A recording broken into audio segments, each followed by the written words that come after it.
Nature Mantra BP sugar thyroid reversal నేచర్ మంత్రతో సాధ్యం. వనస్థలపురంలో అరెస్ట్ అయినప్పుడు అక్కడ చంద్రశేఖర్ గారు అని ఇన్స్పెక్టర్ ఉండేవారు. ఆయన మీకు ఏ విధంగా ఇంటరాక్షన్ చేశారు? ఒక దశలో మిమ్మల్ని చంపాలని కూడా ప్లాన్ చేసినట్లుగా ఎన్కౌంటర్ చేద్దాం అనుకున్నారు. వాస్తవం అది? వాస్తవం సార్. ఎలా? అయితే నన్ను పట్టుకున్న తర్వాత 5 days ఎక్కడ దొరికారు మీరు అసలు? వనస్థలిపురం ఏరియాలో ఒక ఇన్ఫర్మేషన్ ఇస్తే వచ్చి పట్టుకున్నారు. పట్టుకున్న తర్వాత తీసుకుపోయి ఇంటర్వ్యూ చేశారు. చేసిన తర్వాత ఎన్ని గంటలు చేశారు? నైట్ పూట చేశారు. అయితే చేసిన తర్వాత ఏంటంటే వాళ్ళు మహబూబ్ నగర్ నుంచి కొంతమంది సిఏలు డిఎస్పీలు వచ్చారు ఆడికి. వచ్చి నా దగ్గర ఏమైతే ఉన్నాయో రికవర్ చేసుకోవాలని చెప్పేసి వాళ్ళు ఆడికి వస్తే అప్పటికి నా దగ్గర ఏం లేవు. ఆల్రెడీ శ్యామ్ సరెండర్ అయిన తర్వాత ఆయన చూపించడం అయిపోయింది. నేను కూడా అప్పుడు బయటకు వచ్చే క్రమంలోనే అరెస్ట్ అయినా, లేకుండా నేను కూడా సరెండర్ అయిపోయేటాన్ని. అయితే పక్క చంద్రశేఖర్ సార్ ఖచ్చితంగా ఎన్కౌంటర్ చేసేయాలని ఫిక్స్ అయిపోయాడు. అయితే నేను ఎన్కౌంటర్ చేస్తానుకోలేదు, భయపెట్టిస్తారేమో అనుకున్నా. కానీ అక్కడ నుంచి ఒక 3 vehicles తీసుకొని అక్కడ నానక్ నగర్ అని ఒక యాచారం సైడ్ ఒక ఫారెస్ట్ తీసుకెళ్ళాను. అయితే తీసుకెళ్లేటప్పుడు మజీద్ అనే సిఐ నాతో పాటు ఉన్నాడు పక్కన. ఫోన్లలో మాట్లాడుకుంటుంటే నాకు డౌట్ వచ్చింది. డౌట్ వస్తే మజీద్ సిఐ సార్ని అన్నా, సార్ ఎక్కడ తీసుకెళ్తారు సార్ అని చెప్పిన. ఎక్కడ లేదు, అక్కడ వేరే సార్ ఉన్నాడు, నిన్ను తీసుకురమ్మాడు, చూపించి మళ్ళీ రిటర్న్ తీసుకొస్తున్నాడు. పక్కన కిషన్ ఉన్నాడు, ఇప్పుడు ప్రజెంట్ చేవెళ్ళ డిఎస్పీ, అప్పుడు ఎస్ఐ అని ఉండి సార్ అని భుజం మీద చేయిట్లా పెట్టి, సార్ ఎక్కడ తీసుకెళ్తారు సార్ అన్నా. సార్ చంపకండి సార్ అని చెప్పిన. ఏం లేదమ్మా, అట్లాంటిది ఏం లేదు, చంపడానికి కాదమ్మా, అందరూ వచ్చేసారు బయటకి, నిన్నెందుకు చేస్తారు, నిన్నేం చంపరమ్మా, ఓన్లీ అక్కడ సారు రమ్మన్నాడు, వేరే ఆఫీసరు ఆయనతో తీసుకురమ్మన్నాడు, పోయి మాట్లాడుకొని మళ్ళీ రిటర్న్ రావాలని చెప్పిండు. సరే తీసుకున్న తర్వాత మరి టౌన్గా అంటే ఇక్కడ టౌన్కు అనుకున్నా, కానీ పొలాల పొంటి వెహికల్ వెళ్ళిన తర్వాత మళ్ళీ అక్కడ నుంచి ఫారెస్ట్ ఉంటుంది, చిన్న ఫారెస్ట్. 3 vehicles అక్కడ పోయినాయి. అయితే అక్కడ పోయి నన్ను ఎవరిని కనిపించకుండా నా మధ్యలో ఒక 4 నడుచుకుంటూ నా తలకాయ క్యాప్ పెట్టేసి నన్ను ఎవరు గుర్తుపట్టకుండా ఫారెస్ట్ లోపల తీసుకెళ్ళిన తర్వాత వాళ్ళు ఏం చేస్తారంటే వాళ్ళ ఆర్డర్ కోసం వెయిట్ చేస్తారు. నాకు అర్థమైపోయింది, గట్టిగా పట్టుకోరు అని చెప్తున్నారు. అక్కడ వెపన్ లోడ్ చేసి పెట్టుకో అంటుండు ఎస్ఐకి. ఆల్రెడీ ఏకే లోడ్ చేసి పెట్టుకున్నాడు. ఎవరు? రవీంద్ర ప్రసాద్ అని. ఆర్డర్ ఇచ్చింది ఎవరు? ఆర్డర్ ఇంకా ఇయ్యలేదు కొట్టాలని. సిఐ, డిఎస్పీ కాంతారావు, చంద్రశేఖర్, తర్వాత మజీద్, తర్వాత కిషన్, వీళ్ళు ఇంకో కొంతమంది, ఇక వేరే వాళ్ళ పేరు నాకు తెలియదు. డీసీపీ కాంతారావు కూడా వచ్చారా? వచ్చారు ఆడికి, స్పాట్ లోకి వచ్చినాడు డీసీపీ కాంతారావు, ఎల్బీ నగర్ ఉండే. వచ్చిన తర్వాత నాకు క్లారిటీకి అర్థమైపోయింది, నా కంటిల నుంచి ఒక చుక్క నీరు కూడా రావట్లేదు. కానీ నాకు అనిపించింది కదా, ఒక యుద్ధంలో డ్రెస్తోని యుద్ధంలో చనిపోతే నాకు ఆనందం అనిపించేది, ఇట్టిగా పట్టుకొని చంపితే నాకు ఏం సాటిస్ఫాక్షన్ అవుతలేదు నాకు. సరిగా చంపుతారని ఫిక్స్ అయిన తర్వాత అయితే చావు చూసినప్పుడు, అంటే ఒక సెకండ్లో, ఒక నిమిషంలో, ఒక సెకండ్లో ప్రాణం పోద్ది అనగా నేను ఆ దగ్గర చూసిన, సావు ఎట్లుంటూ చూసిన. కానీ నేను ఒకటే ఫీల్ అయినా కదా, సివిల్లో చంపేస్తారు, ఎన్కౌంటర్లోనో లేకుంటే ఇంకా దాడిలోనో చనిపోతే బాగుండేది డ్రెస్ మీద వెపన్ తోటి అని నేను అట్లా అనుకున్నా. తర్వాత ఇక ఎందుకంటే ఆడదాకా ఫస్ట్ చంపకండి సార్ అని చెప్పిన, ఇక ఆడదాకా తీసుకుపోయిన తర్వాత చంపకుండా ఉంటాడా? ఇక ఎంత మొత్తుకున్నా ఇక వద్దన్నా ఫిక్స్ అయిన తర్వాత ఇక చంపేస్తారు. ఇక అయిపోయిన తర్వాత ఇక ఆలోచన ఖాళీ ఉన్నా, గట్టిగా పట్టుకుంటుంటే ఇక అటు కొంచెం దూరం నన్ను చైన్లు పట్టుకొని అటు దూరం దొబ్బుతారు అనమాట. ఇక కొట్టేస్తారేమో అనుకున్నా. ఇక కొంచెం బాధ అనిపించింది ఒక పక్కన, ఎందుకంటే అప్పటికి ఆ అమ్మని చూడలే ఒక 6-7 సంవత్సరాల నుంచి. సరే కొట్టేస్తారేమో అనుకున్నా. ఇక సైలెంట్గా ఉన్న తర్వాత ఫోన్లు వస్తూ ఉన్నాయండి. వస్తే మళ్ళీ ఫారెస్ట్ లోపల తీసుకుపోయిన తర్వాత ఎవరు ఫోన్తో వచ్చిన నా చెవులు మూయమన్నారు. గట్టిగా చెవులు మూస్తే నాకు పక్కన ఏం మాట్లాడుకుంటున్న విషయం కూడా నాకు వినిపించలేదు. తీసిన తర్వాత ఇక చంద్రశేఖర్ సి నన్ను ఎప్పుడు కొట్టాలా, ఎప్పుడు ఫైర్ చేయాలా, ఎప్పుడు చంపాలని చూస్తున్నాను. తర్వాత మళ్ళీ ఫారెస్ట్ నుంచి మళ్ళీ ఆయన నెత్తిగోకుంటా సరే పాండి అని చెప్పేసి మళ్ళీ తీసుకొని వస్తున్నాడు. అయితే ఒక కానిస్టేబుల్ అన్నాడు, ఏం కాదు నీకు ఏం చేయరు, ధైర్యంగా ఉండు అని. పాపం ఆ కానిస్టేబుల్ కూడా ఏడ్చింది సార్, ఎందుకంటే కళ్ళలో నీళ్ళు చూసిన. అంటే అక్కడ సిచ్యువేషన్ బట్టి అప్పుడు అనుకున్నా, అరే పోలీసులు కూడా మన మానవత్వం ఉన్న వాళ్ళు ఉంటారు కదా అనుకున్నా. మిగతా వాళ్ళకి ఎవరికి మానవత్వం లేదు. తర్వాత మళ్ళీ ఫోన్ వచ్చింది, మళ్ళీ ఫోన్ రాగానే మళ్ళీ ఫారెస్ట్ తీసుకుపోయారు. నాకు ఇక డైలామ్లో పడ్డా, ఏమైతే పోయిన తర్వాత మళ్ళీ ఏదో ఫోన్ సార్ సార్ సార్ అని చెప్తూ ఫోన్ రాగా సార్ సార్ అని అంటుండు.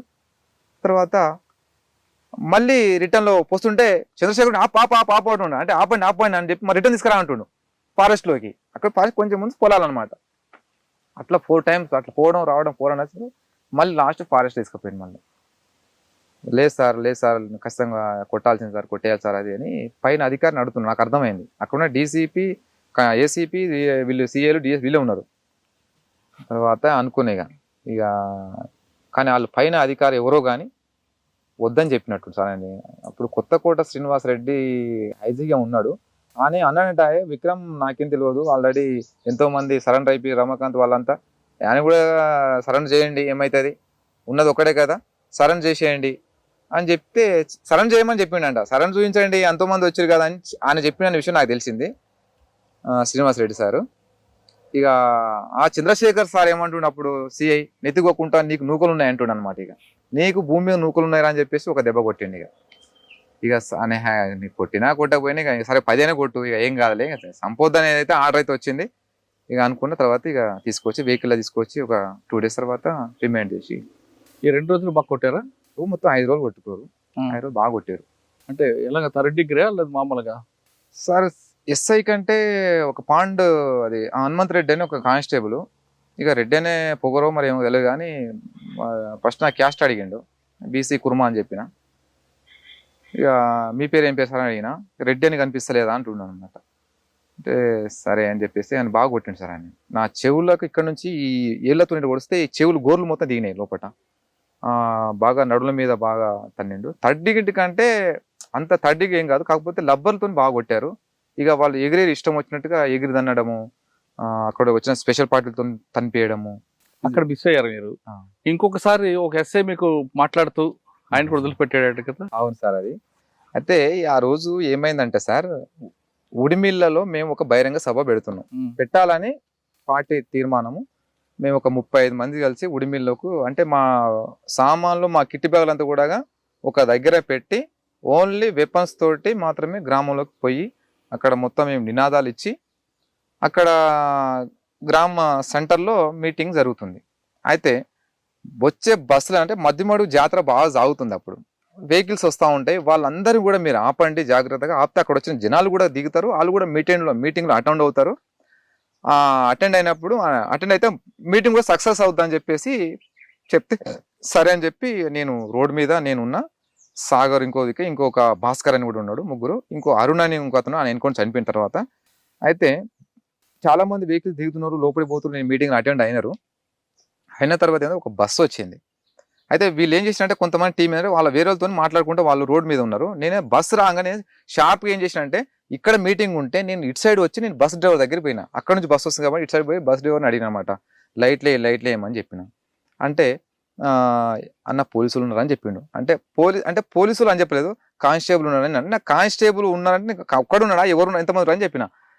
లేదన్నా అయితే అప్పటికి ఏంటంటే మమ్మల్ని చూసిండు ఎవరు, వెంకటేశ్వర అని అప్పుడు అమరాబాద్ చేస్తుండే. ఆయన ఏం చేసిండు, లైట్ లేదని చెప్పి లైట్ బటన్స్ దగ్గర వచ్చి వేయడం పెట్టినమాట డ్రైవర్ దగ్గరికి.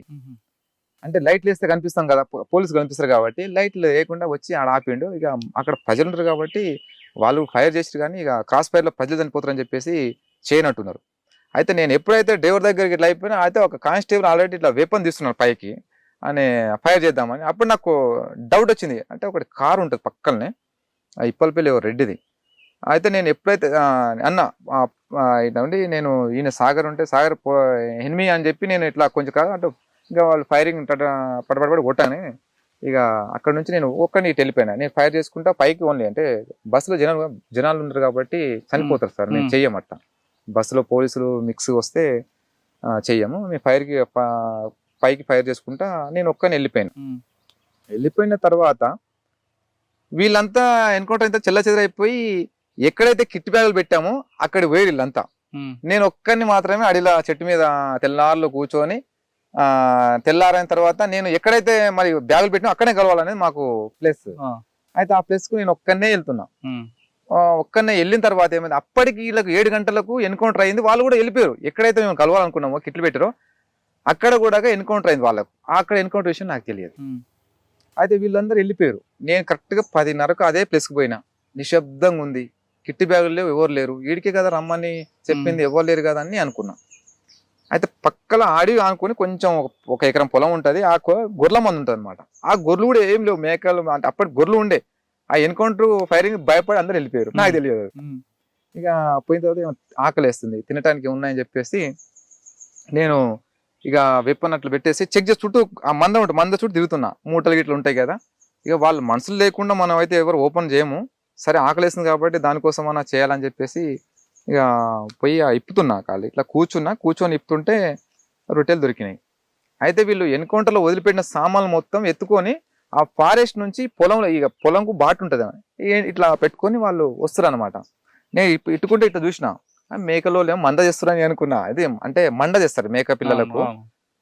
మళ్ళీ డౌట్ వచ్చి చూడనే ఎనిమి టక్కున వెపన్ అందుకొని, అది నాకు ఫైర్ చేయడం కవర్స్ కూడా లేవు, కిట్ బ్యాగ్ ఆడనే వదిలేసిన, అంటే ఆడనే ఉండే ఇక వదిలిపెట్టిన. వాళ్ళు ఎంబడే ఫ్యార్లలో అయిపోయారు. ఫ్యార్లలో అయిపోయి వాళ్ళు క్లియర్ కనిపిస్తున్నా వాళ్ళు మొత్తం బ్రష్ లో కొట్టేస్తారు ఫైరింగ్. నేను ఒక 100 అడుగుల దూరం వరకు అట్లే నేను బెండన్లో చాలా షార్ప్గా వచ్చేసి ఫారెస్ట్ లో పడిన తర్వాత 2 అయిపోయినాయి. తర్వాత మళ్ళీ చిట్లంగుంట దగ్గరికి పోయినా. అక్కడ లంబాడ్స్ తింటారు, అక్కడ పార్టీకి బాగా సహకరించే వాళ్ళు. అక్కడ గుట్టలలో పొలాలు ఉంటాయి వాళ్ళకు. అయితే అక్కడి పార్టీ వస్తుంది ఏమైనా అయితే కూడా మళ్ళీ అక్కడ కలవచ్చు. అక్కడ పోయిన తర్వాత సాయంత్రం 3 గంటలకు వెళ్ళినా అక్కడ ఒరినాట్ వేస్తారు అందరూ.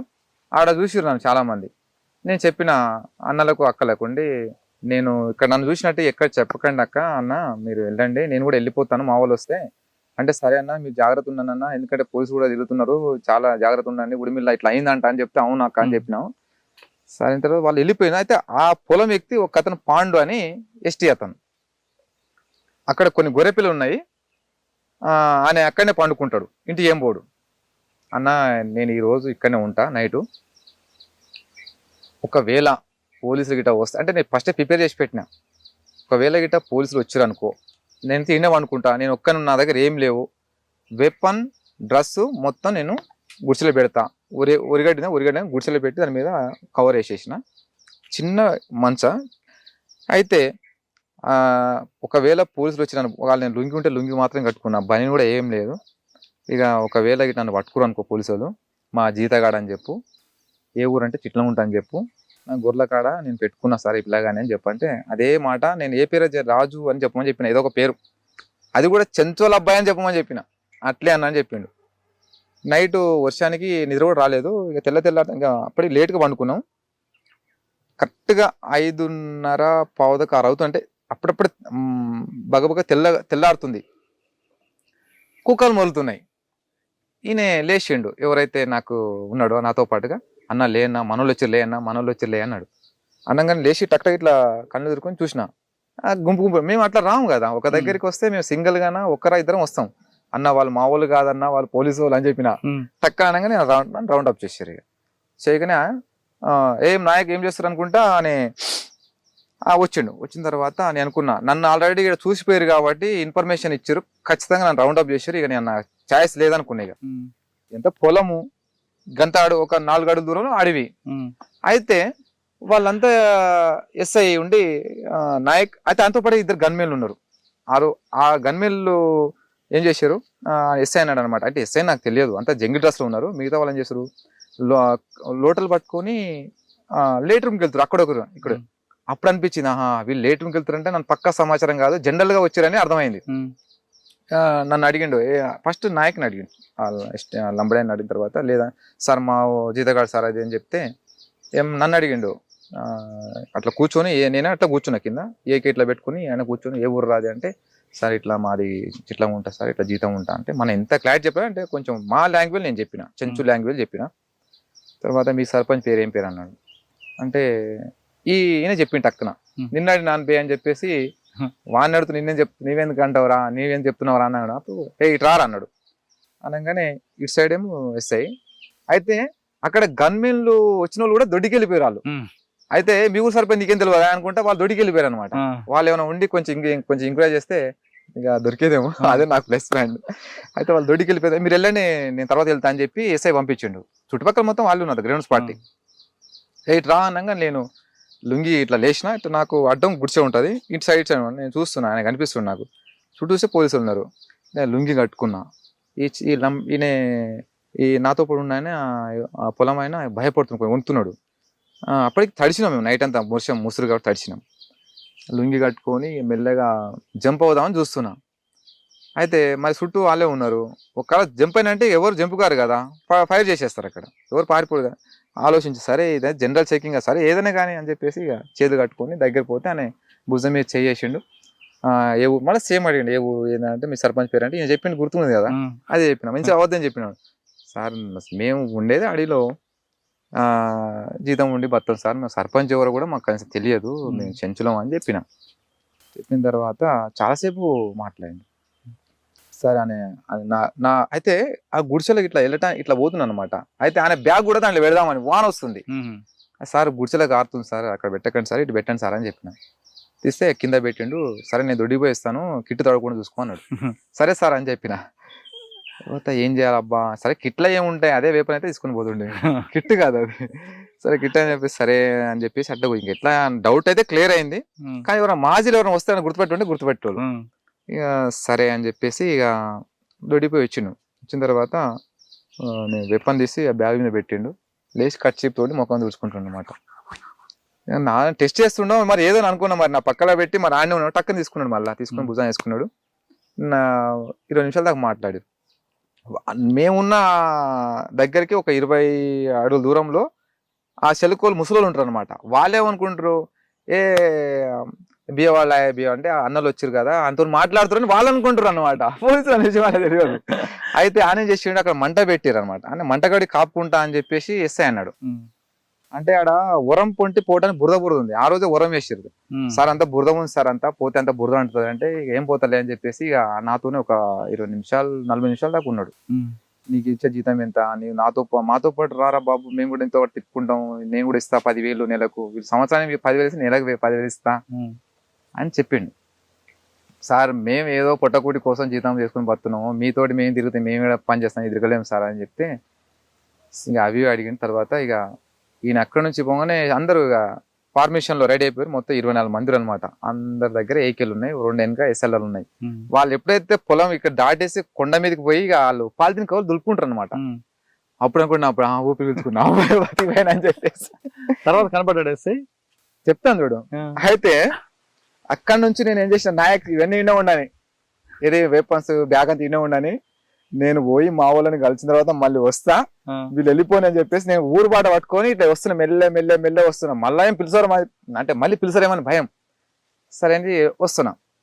ఎప్పుడైతే కొంచెం వాళ్ళకు నేను రేంజ్ దాటిపోయినా అప్పుడు పడి చక్కగా మళ్ళీ వంకేశ్వరం సైడ్ వచ్చినాను. అప్పటికి నా కోసం మళ్ళీ 4 టీం వచ్చారు. వచ్చిన తర్వాత వాళ్ళు తీసుకున్న తర్వాత మళ్ళీ ఇదే రూట్లో రావాలి. మళ్ళీ ఏం జరిగింది ఏంటంటే మళ్ళీ చెప్పిన తర్వాత మళ్ళీ వెపన్ ఏడుందంటే అక్కడే ఉందంటే సరే పా అని చెప్పి మళ్ళీ వచ్చినాం. అన్న నన్ను చంపుతుండే కాదు అన్న, నువ్వు వెపన్ పెట్టిపోయినావు, ఈడ తుపాకి పెట్టిపోయినావు అని చెప్తే. అయితే ఉంకేసం కలిసిన తర్వాత ఒక అతను ప్రజెంట్ హోమ్ గార్డ్ చేస్తుండు పదరాలో, మల్లేష్ అని. అప్పుడప్పుడు వచ్చి ఒక 6 నెలలు అయింది అంతే. ఫస్ట్ ఎన్కౌంటర్, భయపడ్డాడు. నేను ఉండను, నేను పోతా అని చెప్పేసి అన్నాడు. సరే పోమని చెప్పేసి పంపించినాం. అయితే ఈయన సరెండర్ అయిన తర్వాత సార్ ఇక అడిగిరు ఎక్కడెక్కడ సార్ ఇట్లా పలానా దగ్గర విక్రమ్ దొరికిండు, మీరు పట్టుకుంటే ఎంబడే చార్సిన ఎస్పీ మేడం ఆ పార్టీ ఇన్ఛార్జ్ ఎస్ఐ కూడా పిలిపించి ఆయనని గట్టిగా వారిని మళ్ళీ 6 months మళ్ళీ ట్రైనింగ్ పంపించి. అయితే ఇక నేను అనుకున్నా చెప్పేది లేకుండే, సరే అది జనరల్ చెకింగ్ లో అది అయిపోద్ది కానీ ఇక అవసరమా. అయితే నా పేరు సత్యయ్య, కొత్తపల్లి ఎస్ఐ చేసిన. బుల్లెట్ ద్వారా కాదు బ్యాలెట్ ద్వారా ప్రజాస్వామ్యం సాధించవచ్చు అంటున్నారు విక్రమ్ అలియాస్ సీను. ఎక్కడో అడవిలో ఉండి బుల్లెట్తో మీరు నిత్యం పోరాటం చేస్తే ఇటు ప్రజలకి లాభం ఉండదు, అటు మీ కుటుంబాలకి లాభం ఉండదు, కేవలం తోటాలకు మీరు బలవుతారంటూ చెప్తున్నారు. ఖచ్చితంగా మీరు ప్రజాస్వామ్యంలో రండి, జనజీవనంతో కలిసి ఇక్కడ కూడా పోరాటాలు చేసి మీరు కూడా రాజకీయ నాయకులుగా కాకుండా ఒక మంచి ప్రజాస్వామ్యం నెలకొల్పాలంటే మీలాంటి వాళ్ళు రావాలి, బ్యాలెట్తో పోటీ చేయడం అని చెప్తున్నారు. ఇకపై ఛత్తీస్గఢ్లో కాల్పులు మూత ఆగాలంటే ఖచ్చితంగా ఛత్తీస్గఢే కాదు జార్ఖండ్ ఏఓబీలో కాల్పులు మూత ఆగాలంటే ఖచ్చితంగా చర్చల ద్వారానే ఇది సాధ్యం అంటూ విక్రమ్ చెప్తున్నారు. ఇది ఈ విక్రమ్తో ఎక్స్క్లూజివ్ ఇంటర్వ్యూ. వచ్చే వారం మరో గెస్ట్ మళ్ళీ కలుద్దాం. అంతవరకు నమస్తే. థ్యాంక్ యూ విక్రమ్, మంచి సందేశం ఇచ్చారు.